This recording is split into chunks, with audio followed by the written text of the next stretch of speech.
நாம் இப்போ செய்ய போகிறது சுறா புட்டு. தேவையான பொருள் பார்த்துடலாம். சின்ன சின்னதாக நறுக்கின வெங்காயம், பூண்டு, பச்சை மிளகா, கருவேப்பிலை, வேக வச்சு தோல் உரிச்ச சுறா மீன். இப்போ அடுப்பு பற்ற வச்சுட்டு ஒரு பாத்திரம் வச்சுருவோம். பாத்திரம் ஹீட்டானவுடனே 2 டேபிள் ஸ்பூன் எண்ணெய்.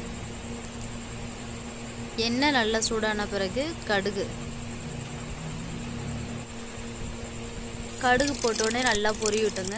கடுகு பொரிஞ்ச பிறகு 1/4 டீஸ்பூன் சீரகமும் கடுகும் பொரிஞ்ச பிறகு நறுக்கின பச்சை மிளகா, வெங்காயம் போட்டு வதக்குவோம். நல்லா சவந்த பிறகு பூண்டு, 1 கப்பு பூண்டு, இந்த பூண்டும் போட்டு நல்லா வதக்கிடுவோம். பூண்டு நல்லா வதங்கின பிறகு 1 டேபிள் ஸ்பூன் உப்பு, சால்ட்டு போட்டுட்டு நல்லா கலரி விட்டுருவோம். பிறகு நம்ம எடுத்து வச்சுருக்க சுறா மீன், வேக வச்சு எடுத்து வச்சுருக்க சுறா மீனை போட்டுட்டு நல்லா கலரி விட்டுருவோம். அப்படியே அந்த மீனும் பூண்டு வெங்காயம் எல்லாம் உதிரியாக நல்லா கலந்து வர அளவுக்கு கலரி விட்டுருவோம். 1/4 டேபிள் ஸ்பூன் மஞ்சத்தூள் போட்டுட்டு நல்லா கலரி விட்டுடலாம். கடைசியில் மிளகுத்தூள் போட்டுட்டு ஸ்டவ் ஆஃப் பண்ணிடலாம். அவ்வளோதாங்க, சூப்பரான டேஸ்டியான சுறா புட்டு ரெடி ஆகிடுச்சு. சாப்பிட்டு பார்த்துட்டு எப்படி இருக்குன்னு சொல்லுங்கள்.